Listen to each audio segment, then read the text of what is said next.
사랑하는 성도 여러분, 한 주간도 잘 지내셨죠? 이제 부활의 절기를 맞이한 저희들 생기 가득하게 또 주님과 함께 동행하시는 그 멋진 신앙생활을 펼치는 그런 우리 성도님들 되기 바랍니다. 특별히 이제 부활 절기를 맞이했으니까 우리의 삶으로 예수 부활의 신앙을 드러내며 살아야겠어요. 그래서 열심히 삶을 경건하게 또 거룩하게 세워가면서 동시에 복음 전하여 예수 널리 세상에 알리는 그런 삶을 살아갈 수 있게 되기 바랍니다. 우리가 지난주에 다윗이 하나님의 법궤를 그의 왕도인 다윗성으로 옮겨오는 말씀을 함께 읽었습니다. 그때 웃사라가 온 사람이 중도에 하나님의 법궤에 손을 대는 바람에 죽게 되고 또 그 일로 인해서 법궤 이동하던 작업이 중단되고 그러면서 다윗이 굉장히 마음에 분함과 언짢음을 갖고 포기하고 돌아갔다가 3개월 후에 제대로 된 법도에 따라서 법궤를 옮겨가는 그런 이야기를 말씀을 통해서 배웠습니다. 법궤를 자기의 삶의 중심으로 모셔온다고 하는 것은 상당히 중요한 의미가 있어요. 우리 신앙인들도 하나님의 임재의 상징물이 된 법궤를 옮겨갔던 다윗처럼 우리도 하나님의 말씀을 또 하나님의 거룩하신 은혜와 그 명령하심을 그대로 받드는 자세를 가져서 우리의 삶 전체를 하나님의 것이 되도록 만들어가는 그런 지혜가 있어야 될 줄 믿습니다. 오늘은 사무엘하 7장의 말씀을 가지고 다윗에게 하나님이 놀라운 언약을 허락하시는 언약을 주시는 그러한 내용을 함께 공부하도록 하겠습니다. 사실 다윗은 마음으로 하나님의 성전을 지어드리고 싶은 마음을 이렇게 품었는데 하나님이 그 마음만 받으시고 다윗의 손으로 성전 짓는 작업은 실제 행하지 못하도록 거절을 하셨어요. 그 대신에 그런 다윗에게 하나님이 놀라운 약속을 하나 내려주시는데 그게 놀라워요. 오늘 그 말씀을 함께 읽으면서 공부해 보도록 하겠습니다. 본문 말씀은 사무엘하 7장 1절로 17절까지 읽도록 하겠습니다. 여러분 성경을 구약성경 473면을 찾아서 보시기 바랍니다. 여호와께서 주위의 모든 원수를 무찌르사 왕으로 궁에 평안히 살게 하신 때에 왕이 선지자 나단에게 이르되 볼지어다 나는 백향목 궁에 살거늘 하나님의 교회는 휘장 가운데 있도다. 나단이 왕께 아뢰되 여호와께서 왕과 함께 계시니 마음에 있는 모든 것을 행하소서 하니라. 그 밤에 여호와의 말씀이 나단에게 임하여 이르시되 가서 내 종 다윗에게 말하기를 여호와께서 이와 같이 말씀하시되 네가 나를 위하여 내가 살 집을 건축하겠느냐? 내가 이스라엘 자손을 애굽에서 인도하여 내던 날부터 오늘까지 집에 살지 아니하고 장막과 성막 안에서 다녔나니 이스라엘 자손과 더불어 다니는 모든 곳에서 내가 내 백성 이스라엘을 먹이라고 명령한 이스라엘 어느 지파들 가운데 하나에게 내가 말하기를 너희가 어찌하여 나를 위하여 백향목 집을 건축하지 아니하였느냐고 말하였느냐? 그러므로 이제 내 종 다윗에게 이같이 말하라. 만군의 여호와께서 이와 같이 말씀하시기를 내가 너를 목장 곧 양을 따르는 데서 데려다가 내 백성 이스라엘의 주권자로 삼고 네가 가는 모든 곳에서 내가 너와 함께 있어 내 모든 원수를 네 앞에서 멸하였은즉 땅에서 위대한 자들의 이름같이 내 이름을 위대하게 만들어 주리라. 내가 또 내 백성 이스라엘을 위하여 한 곳을 정하여 그를 심고 그를 거주하게 하고 다시 옮기지 못하게 하며 악한 종류로 전과 같이 그들을 해하지 못하게 하여 전에 내가 사사에게 명령하여 내 백성 이스라엘을 다스리던 때와 같이 아니하고 너를 모든 원수에게서 벗어나 편안히 쉬게 하리라.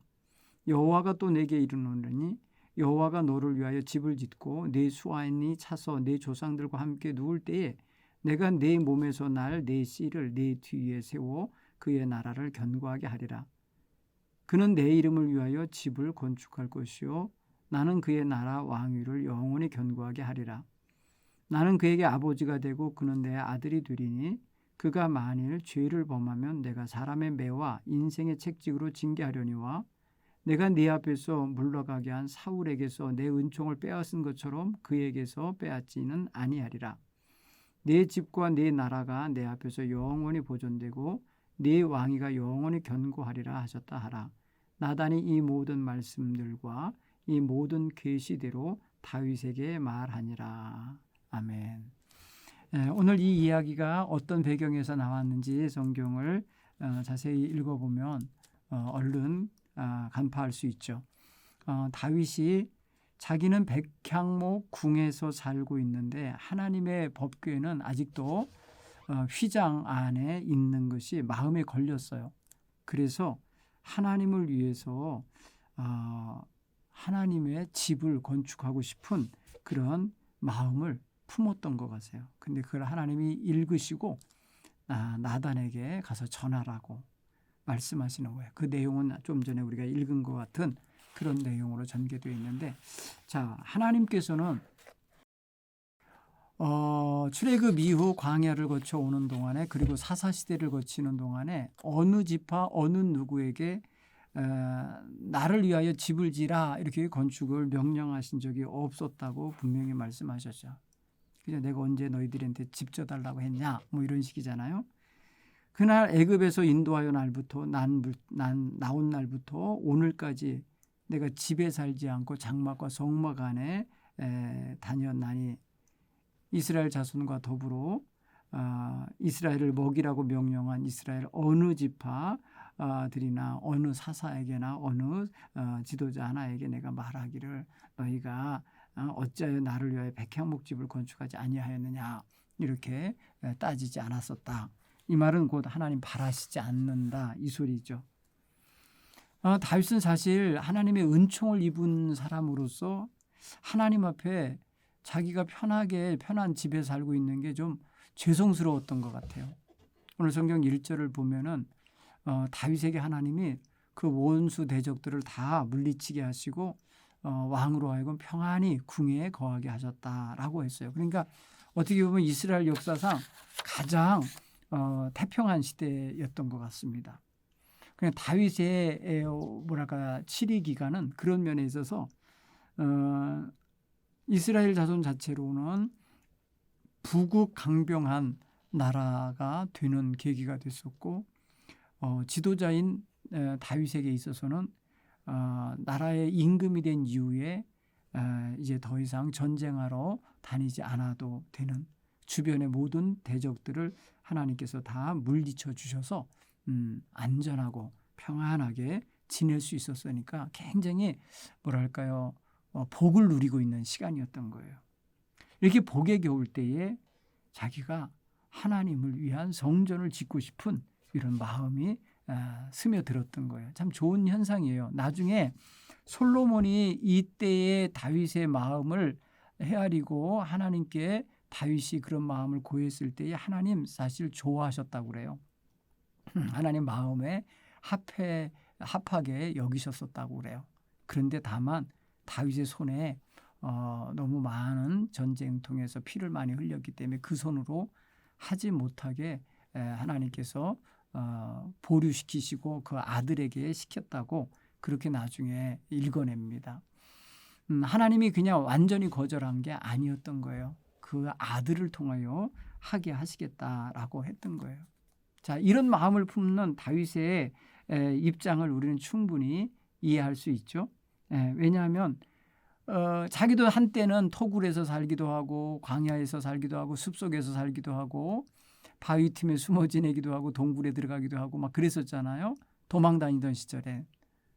그러니까 고된 삶을 살았던 거 자기도 있어요.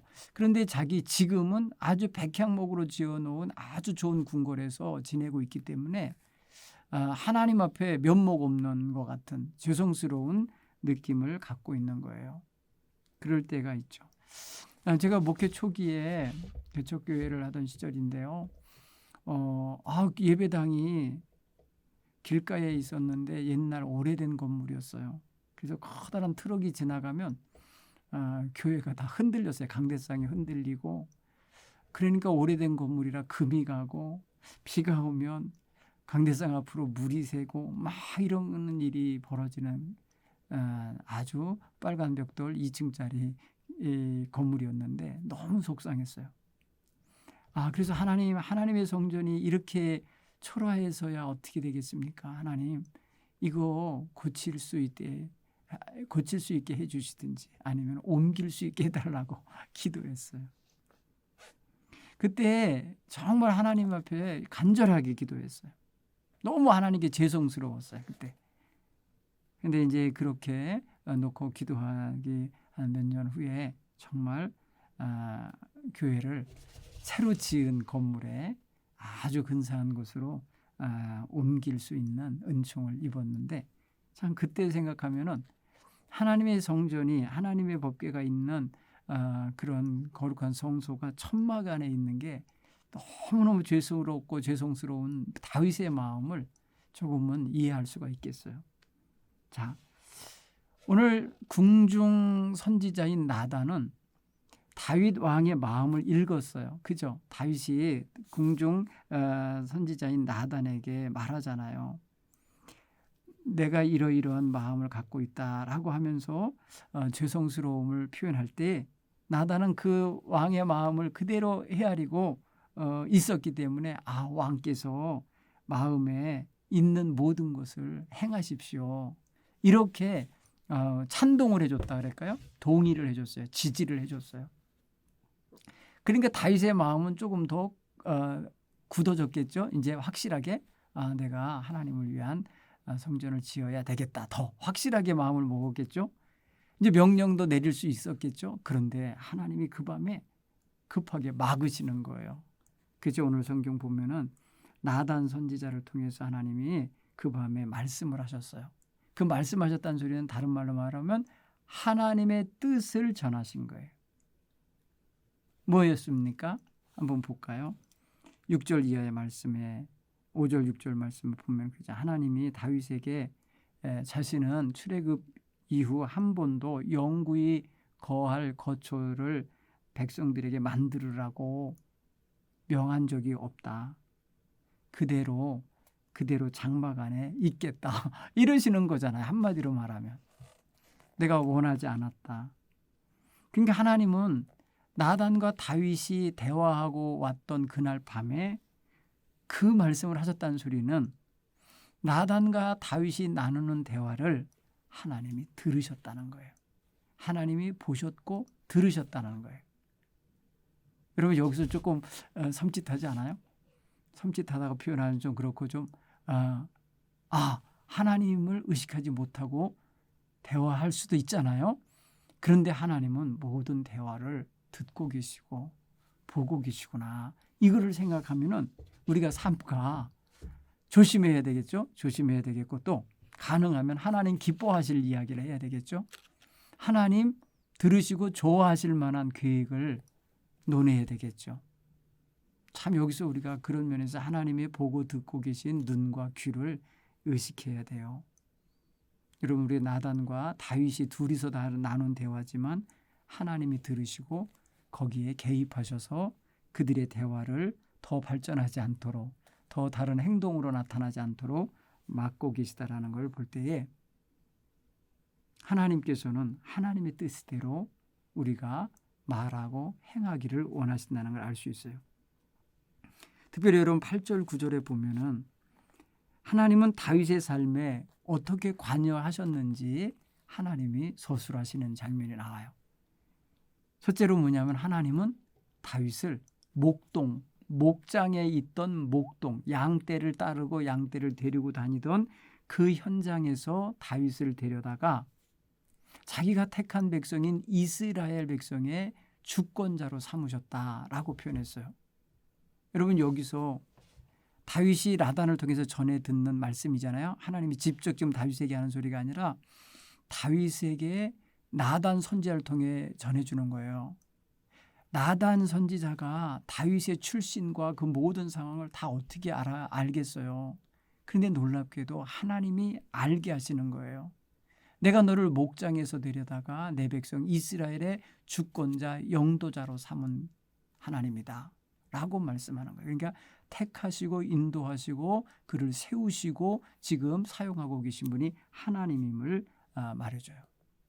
두 번째는 뭐냐면 하나님은 지금까지 다윗과 함께 하셔서 모든 전쟁, 많은 전쟁을 치르는데 항상 함께 하시며 승리하게 하셨고 적들을 가차없이 물리칠 수 있도록 도와주셨다라는 말씀을 하고 계세요. 굉장히 중요한 거죠.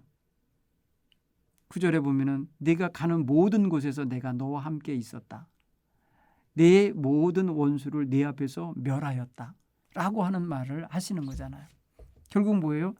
다윗의 삶 속에 하나님이 계속해서 동행하셨고 다윗을 계속해서 그 위험한 전쟁에서 지켜주셨고 그 적들을 다 멸할 수 있도록 인도해 주셨다라는 사실을 확인시키는 거예요.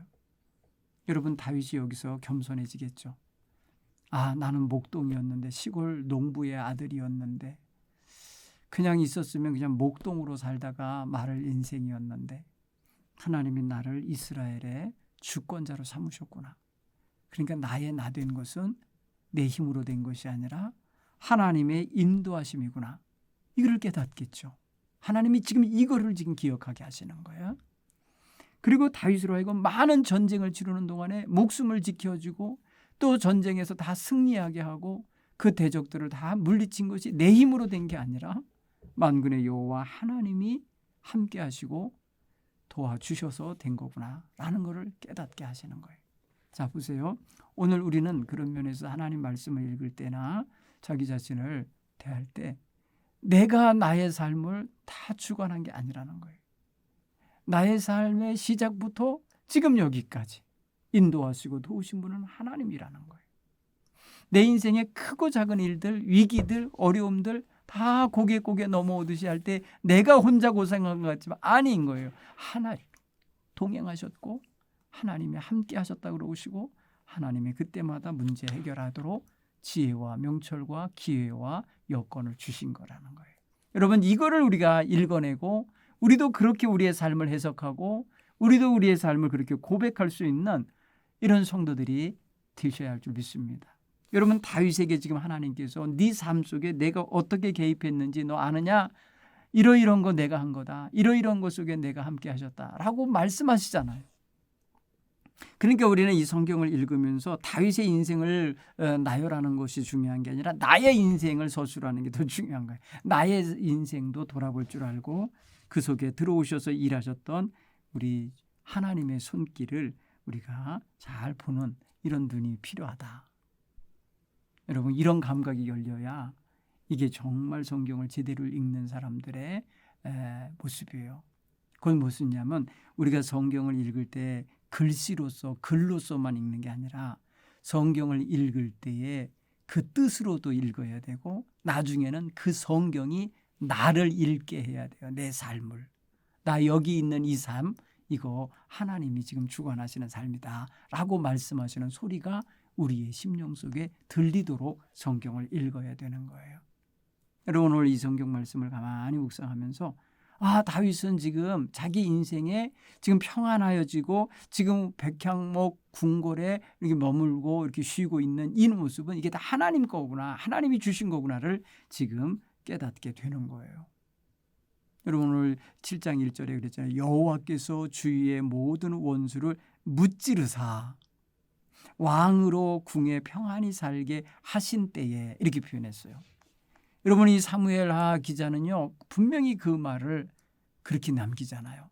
다윗이 훌륭해서가 아니라 다윗이 섬기는 하나님이 위대하시고 그 하나님의 섭리와 사랑이 다윗에게 흠뻑 쏟아지고 있기에 다윗의 모든 적들을 물리치신 거고 그리고 편안히 쉬게 하신 거라는 거예요. 이거를 지금 하나님이 9절에서 직접 나단 선지자를 통하여 다윗에게 전달하고 계십니다. 또 여러분 주목해 봐야 될 건 10절이에요. 하나님의 집을 짓기 원하는 다윗에게 하나님이 무슨 약속을 해주시는가를 보세요. 약속이 있어요. 거기 다윗은. 다윗에게 주는 약속.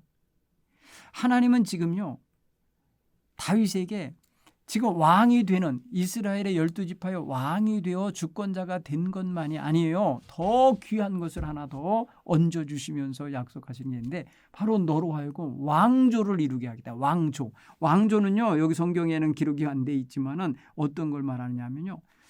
대를 이어서 왕이 되는 축복을 말하는 거예요. 10절 이하에 이건 뭐냐면 이스라엘 백성 자체가 이제는요 영원히 한 자리에서 이제 머물면서 살고 한 자리에서 뿌리 내리고 살고 한 자리에 마치 심어진 나무처럼 거기 있게 하시겠다고 하는 하나님의 확실한 약속과 함께 다윗의 왕권이 대를 이어가면서 계속해서 유지 보존될 거라고 하는 약속이에요. 여러분 이거는 정말 이제 좋은 약속이죠. 여러분 이거는 그의 왕가가 지금 이제 서게 될 거라는 그런 말씀이에요. 왜냐하면 지금까지 왕가가 서지 못했죠. 사울 왕도 단대, 자기 대에 끝나고 말았잖아요. 그렇죠? 왕조가 이루어지려면 할아버지, 아버지, 나 이렇게 3대가 왕으로 계속 있어야 그게 왕조가 돼요. 그게 바로 하나의 가문이 되는 거잖아요. 왕가가 되는 거잖아요. 그런 면에서 생각하면 다윗의 집에 대한 하나님의 약속은 지금 거기까지 가고 있는 거예요.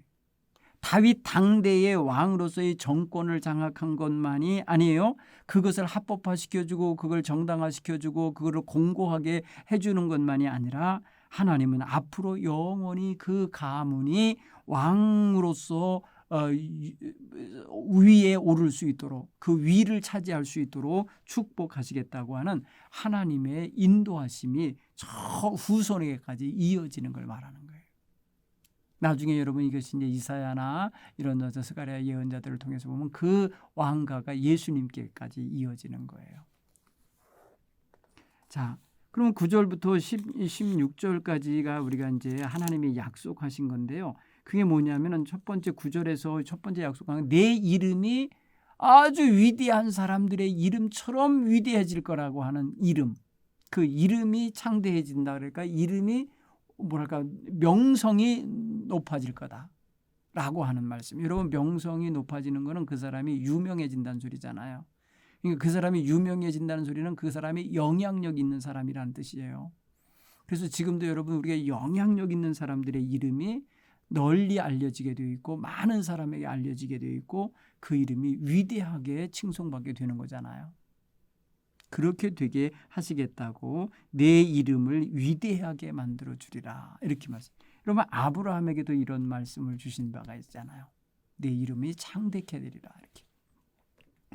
그런가 하면은 내 백성이 이리저리 유리방황하는 백성이 안 되고 한 곳에 정착하는 정착민이 되게 하겠다라고 하는 약속이에요. 여러분 나라가 불안정하면요 백성들을 유민들을 데리고 이리도 가고 저리도 가고 그랬었잖아요. 다윗이 한때 말이면 사울에게 쫓길 때에는 망명도 하고 모압으로도 가고 블레셋 왕 가드 왕 아기스에게도 가서 얹혀 지내고 뭐 이렇게 했었잖아요. 그 뭐냐면 불안정할 때 그런 거예요. 그다음에 왕이 제대로 왕궁과 또 왕권과 그다음에 왕의 측근의 부대 정규 군대와 국경선과 이런 것들이 전부 구비되지 않을 때는요 이리저리 쏠리고 밀리고 쫓겨나고 막 하는 이런 시대의 삶이 있었어요. 그게 바로 사사시대가 그런 거예요. 그런데 이제 다윗 시대에는 어떻게 해주겠다는 거예요? 내 백성 이스라엘을 위하여 한 곳을 정하여 그를 심고 거기 거주하게 하여 다시 옮기지 못하게 하겠다. 악한 유가 전과 같이 그들을 해치지 못하게 하겠다. 이렇게 말씀해요. 두 가지. 한 곳에 정착하게 할 것이요. 그곳에 정착한 일을 누가 밀어내거나 빼앗거나 침략해서 그들을 딴 데로 쫓아내지 못하게 하겠다고 하는 거예요. 그게 결국 뭐예요? 안전보장이에요. 안전보장. 하나님께서 이스라엘 백성들을 다윗의 치하에 두시면서 그 나라 백성들을 안전하게 보호하시겠다라고 하는 이 국가적인 하나님의 축복의 약속이에요. 그런가 하면 또 뭐라고 표현하면은 11절에 보면은 내 백성 이스라엘을 사사가 다스리던 때같이 그렇게 하지 않고 너를 모든 원수에게서 벗어나 편하게 쉬게 하리라. 그 뭐냐면 원수가 없게 하겠다는 거예요. 원수는 보통 뭐 어떤 게 원수예요? 쳐들어와 갖고 힘들게 하고 빼앗고 죽이고 이러면 원수 관계가 되는 거 아닙니까? 근데 그런 자들이 없게 하시겠다는 소리는 뭐예요? 이 나라가 강력하고 강하여지면 원수가 감히 발동을 못하죠. 어디서 일어나지 발언을 못하게 돼 있죠. 결국 뭐예요? 주변을 다 정돈하시고 안전시키겠다는 거예요. 이게 멋진 약속이죠. 그 다음에 네 번째 약속 보면요. 12절에 있어요. 내 수완이 차서 네가 조상들에게 누울 때 죽을 때에 네 몸에서 난 내 씨가 내 뒤를 이어 그 나라를 견고하게 할 것이다. 그러니까 대를 이어서 임금이 나오게 하겠다. 이게 바로 왕조에 대한 약속과 다를 바 없는 거예요. 내 몸에서 내 씨로 말미암아 그 뒤를 잇는 임금이 계속해서 세워지게 하겠다. 멋있는 거죠. 그리고 여러분 다섯 번째 약속이 뭐냐면 다윗으로 하여금 내 씨로 하여금 나 여호와를 위한 집을 짓게 하겠다. 건축을 하겠다. 성전 건축이에요. 그러니까 다윗 당대에는 안 됐지만은 그의 씨앗 곧 그의 자식들을 속에서 그 일이 이루어지게 하겠다고 하는 이야기입니다. 더 멋진 약속 하나가 뭔지 아세요? 여섯 번째 보면 하나님이 친히 다윗의 자손, 다윗의 자녀들을 자기 아들을 삼으시겠다. 그래서 지켜주면서 때론 걔가 잘못하고 곁길 나가면은 인생 책직이라고 표현했어요. 오늘 여기 보면은 그죠? 사람의 매와 인생의 책직으로 징계하려니와라고 했어요. 그게 무슨 소리예요? 옆에 꾸짖어주는 사람이 있게 할 거고 바로잡아주는 사람이 있게 할 거고 매질해 줄 수 있는 사람이 있을 거고 여러분 사실 이게 은총인 거예요. 축복인 거예요. 사람이 방치당하고 하든지 말든지 무관심하게 하고 하면 그건 버림받은 느낌이 들지만 책망을 받고 꾸지람을 당하고 뭐랄까 조언을 하고 충고를 해주는 사람이 옆에 있다라는 건 복이죠. 다윗과 다윗의 자손에겐 그런 복을 주시겠다고 말씀한 거예요. 네. 여러분 사울 임금 때에 사울 옆에서 바른 소리 한 사람이 있나요? 다윗 요나단 그 아들이 바른 소리 했다가 저주를 당하죠. 아주 아들을 말입니다. 못된 아들로 만들어버리고 아들마저도 죽이려고 할 정도로 아주 들을 귀가 없는 사람이었잖아요. 그런데 하나님은 다윗과 그의 가문에다가는 이렇게 사람의 매와 인생 책직으로 징계하며 바로잡아 주겠다고 말씀하시는 거예요. 그리고 여러분 일곱 번째 축복 가운데 뭐가 있냐면은 내가 사울에게서 나라를 빼앗은 것처럼 네게서는 빼앗지 않겠다. 너와 네 자손에게서는 왕위를 빼앗지 않겠다. 나라가 계속해서 보존되고 영구히 유지되게 하겠다라는 거예요. 여러분 사울에게서는 왕권을 뺏어서 다윗에게 주셨잖아요.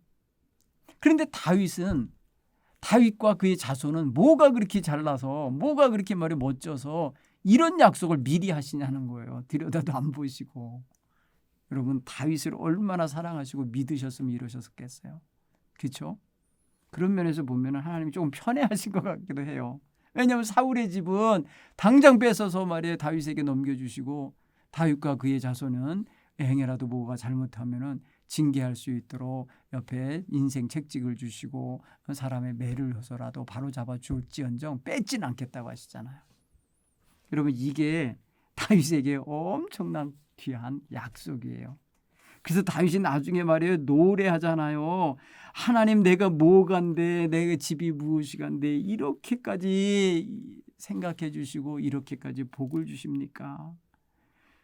이건 정말 감격입니다 해갖고 이 다윗이 그 다음에 하나님 앞에 감사하면서 찬양하면서 기도를 합니다.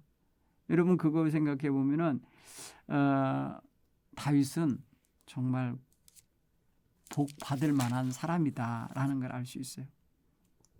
그가 하나님의 약속을 믿고 기도하는 내용을 여러분 이제 저쪽 24절 이하에 가서 보시면은 정말 하나님 앞에 다윗이 겸손하게 그렇게 하나님 말씀대로 하십시오. 하나님이 그렇게 복 주시겠다고 하셨으니까 종과 종의 집에 영원히 복이 임하게 해 주십시오 하면서 그렇게 겸손하게 받아들여요. 결국 뭐예요? 자기가 성전 짓고 싶은 마음을 접고 하나님이 주시는 새 약속을 받아들이며 감격하는 장면이 바로 이 사무엘하 7장 이야기입니다. 여러분 한번 이 말씀을 우리의 삶에 한번 적용해 볼까요? 하나님은 목동이었던 다윗을 택하셨죠. 결국 뭐냐면 목동으로 살 수밖에 없는 인생 속에 개입하셔서 그를 택하여 부르셔서 전혀 다른 차원의 삶을 살도록 인도하셨죠. 여러분 목동의 삶은 평민의 삶 아닙니까? 시골에 사는 한 농부의 삶 아닙니까? 다윗을 놔두면 그렇게 살 수밖에 없겠잖아요. 그런데 하나님이 그 삶 속에 개입하셔서 그 삶 속에서 그를 불러내셔서 전혀 다른 차원의 삶, 이스라엘의 임금이 되는 삶으로 이끌어내신 거예요. 여러분 우리의 인생은 바로 이렇게 하나님 손에 의하여 땅과 하늘 차이로도 달라질 수 있는 그러한 역사를 경험하게 돼요. 자, 하나님이 다윗의 삶에만 관여할까요? 오늘 우리의 삶에는 하나님의 관여하심이 없을까요? 한번 좀 들여다보시기 바랍니다. 하나님의 개입한 삶의 흔적이 여러분에게 있다면 그 점을 고백하십시오. 그 점을 하나님 앞에 인정해드리고 그 점으로 인하여 하나님을 찬양하고 그 사항을 가지고 하나님께 감사하는 이런 성도님들이 되시기 바랍니다. 하나님이 어떻게 내 삶 속에 개입하셔서 내 삶을 이끌고 계신지 정확하게 볼 수 있는 눈이 열리기를 바랍니다.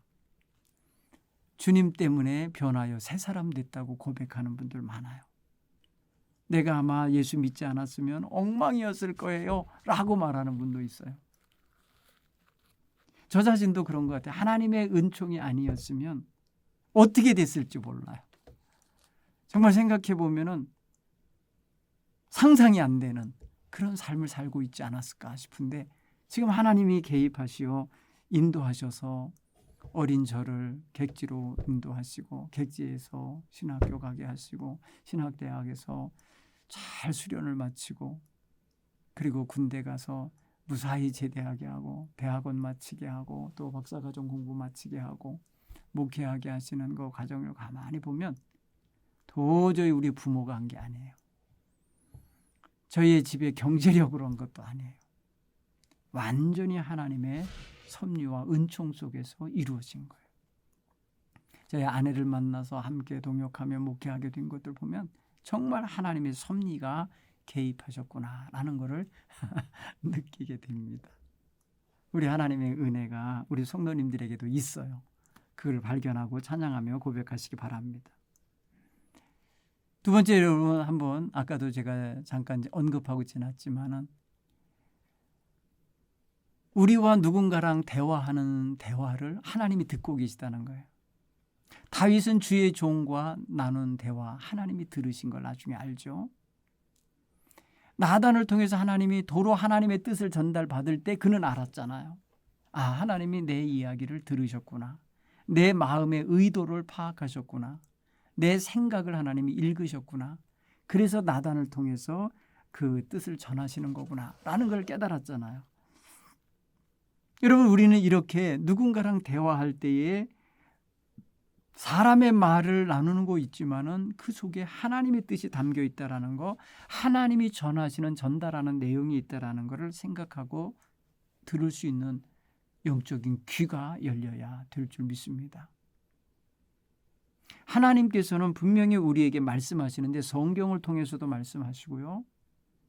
설교를 통해서도 깨닫게 하시고요. 기도할 때에 기도 응답으로도 주시고요. 주변 사람들과 대화하며 그들의 의견 속에서도 하나님이 주시는 팁이 있어요. 그리고 이 자연 만물의 이질 속에서도 하나님이 하시는 일이 있어요. 그러니까 우리는 여러 각도로 하나님의 뜻을 접수할 수 있는 영적인 눈과 귀와 감각이 다 열려 있어야 복된 거예요.